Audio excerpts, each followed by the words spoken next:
Hey, did you watch UFC 266? Why can all nights of fighting be like this?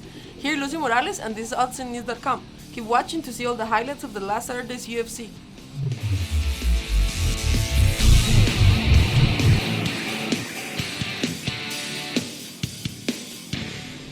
It was full of great fights and a lot of excitement.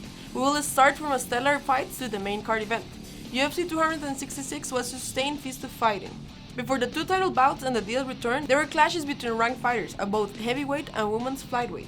Jessica Andrade knocked out Cynthia Calvillo. But the biggest fights? First of all, Shevchenko, and every time we watch her fight we get impressed by how clean she does her Muay Thai technique.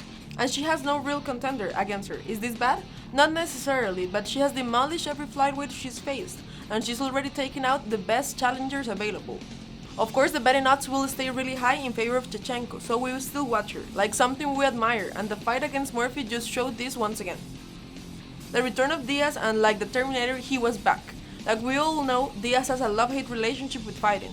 He started doing this out of necessity, though he was born to do it. Diaz brought the fight to Lawlor. He landed more significant strikes, 150 to 131, according to the stats, and landed the most significant strikes in a loss in a bout that ended as early as this one did in UFC history. Diaz's punches were slow, but he landed a bunch of combinations and won at least one round against Lawlor.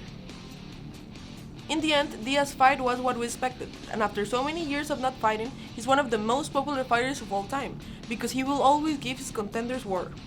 Finally, Ortega versus Volkanovski, who stood up to another challenge, as he quietly has been doing for so many years. This was the Aussie's 20th straight victory, and it was a bloody battering of featherweight. It was a 5-round battle in which the champ twice had to escape a tight submission attempt by a fighter best known for his jiu-jitsu skills. Ortega gave a great fight. He never surrendered and gave his last punch until round 5 with amazing determination. So what is next for Alexander? Holloway is clearly the #1 contender at his moment. Holloway fights Rodriguez on November 13. Obviously, that throws a potential hurdle into the trilogy.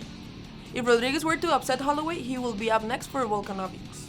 Next fights? Well, probably Ortega against Calvin Kattar. They both proven beyond a doubt they are elite featherweights. They had just come up short in some big spots when they could prove they were the best featherweight. Like Ortega, I think Kattar will get a little shot at some point down the road. Rankings-wise, this is the one. On the women's side, Andrade is the second best flyweight in the world, but as she lost against Shevchenko in April, she's kind of in no man's land. Maybe she should fight outside from the 125-pound weight class. But what about looking back up? She's fought at 135 before. Vieira was supposed to fight Miesha Tate in the main event of UFC Fight Night on October 16, but Tate withdrew due to positive for COVID-19. How about Andrade stays busy and takes on the bantamweight? She needs to think outside the box right now. That will be all for UFC 266. Stay tuned for the UFC Fight Night on Saturday, October 2.